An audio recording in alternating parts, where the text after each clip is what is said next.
Hey guys, so in this video we're going to be looking at the Nothe in a little bit more detail and some other hidden history from our local area that has been removed from our historical narrative. So just as a quick recap, for those of you who don't know, so in the last video I showed how this fine upstanding bunch of fellows, the Portland Freemasons, with a little bit of help from some convicts doing life at the Verne prison, helped to remove the evidence of the whole of Portland being a structure sometime in the 1800s. This is on public land in Easton, nowhere near a quarry, as I pointed out in my last video. Just as a little recap, this is a wall. Everybody knows this is a wall. This is on the east coast of Portland, and we're led to believe this is a cliff, what with right angles, horizontal and vertical lines, even spacing, and intelligent design. Okay, and above here is a sinkhole forming. So that's just a little bit of a recap of the kinds of things I've covered in my previous videos. And again, just in this one picture alone, we can see that there are two sinkholes forming, and it actually looks like this whole piece could collapse. And we've got corresponding cracks underneath the sinkholes. And again, this is blatantly obviously not a natural cliff, isn't it? In my opinion, and I think probably in the opinion of anybody with the ability to critically think and see what their eyes are telling them rather than some false historical narrative that they've been told. Anyway, moving on.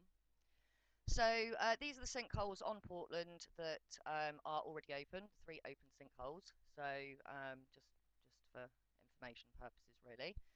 I'm going to put a little appeal out now, actually. If anybody in the local area has a drone and is, pretty good at flying it and wants to come and do some investigating with me, I would absolutely love to get a much closer look at these sinkholes for myself and of a few other anomalies all along the alleged west cliff of Portland. So yeah, please do get in touch if you have a drone and you're prepared to come out and do some investigating with me. That would be absolutely awesome, and I will buy you a pint.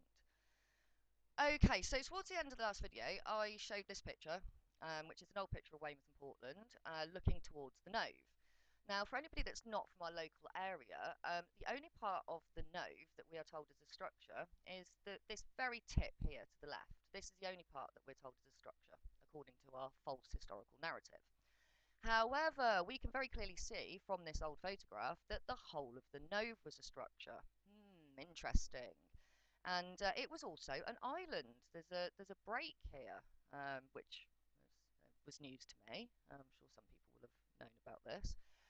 Now, in the end of the last video, I said there was this like amazing building, and I couldn't quite identify it. So let's have a little closer look at this.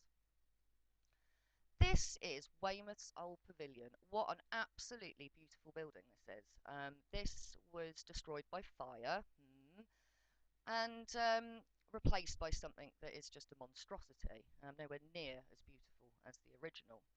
What interests me, and this sort of ties in with where I'm going with my theories, is the base and what this is built on. I think this is indicative of something that was all around our coast, or at least in my local area. So, now, sorry, this is a bit blurry. I am going to link this picture in with the description box of the video, so people can have a look and zoom into the picture for themselves, and see for themselves that the Nothe was a structure, if it's not obvious from the video, because I don't want you to take my word for it. Do your own research, have a look for yourself. It is what it is. Okay, so this is where we were just looking, and this is the Nothe Tavern, which is a pub, and I think you can see the old foundation wall here. And to the right of the Nothe Tavern here is the Pet Cemetery. So this is another place I'm going to be doing some investigation in person in the not too distant future. Okay, now this is the CFAS building. It's a science building, and from the front looks, relatively modern, like a normal building, apart from the massive obelisks. But they love that stuff, don't they? However, from the back, hidden in plain sight, not very well actually. I mean, God, they need to try a bit harder, don't they?